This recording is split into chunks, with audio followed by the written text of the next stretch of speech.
Siguro isang bagay na siguro misconception sa akin.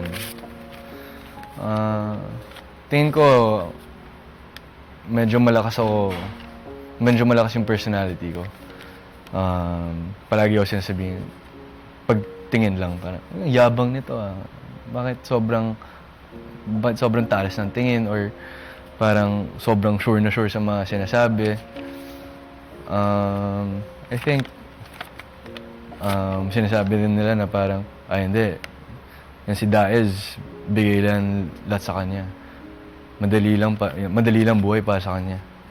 Pero, hindi eh. Never naman naging madali yung buhay para sa akin eh. I mean, sobrang thankful ako. Very blessed ako na pinalaki ako ng maayos. Nakapag-aral ako ng maayos. Pero, hindi siya madali. I mean, lahat tayo may problema. Ako, sa totoo lang, I'm really just trying to figure it out now. Di ko pa talaga alam kung I'm just trying to be the best version of myself every day.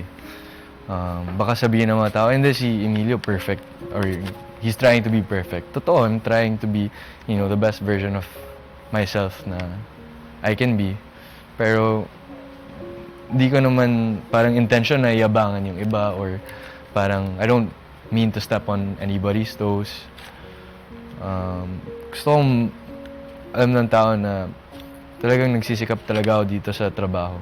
Gusto malaman na pinaghihirapan ko talaga ito yung kung saan ako ngayon. Hindi siya bigay, hindi ko pinili yung madali. Kasi baka sabihin naman ito, hindi, pinili lang ni Emilio yung madali kasi yung kuya niya andun na sa industriya.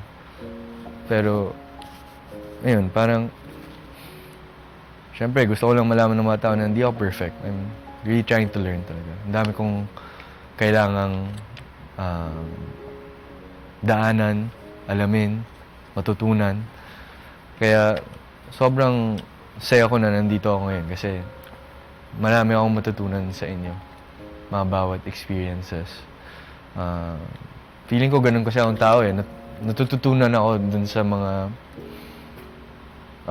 buhay ng iba. Tapos sana may makuha ko sa mga lessons niyo or yun, I think really just a work in progress. I'm trying my best lang. So, yeah.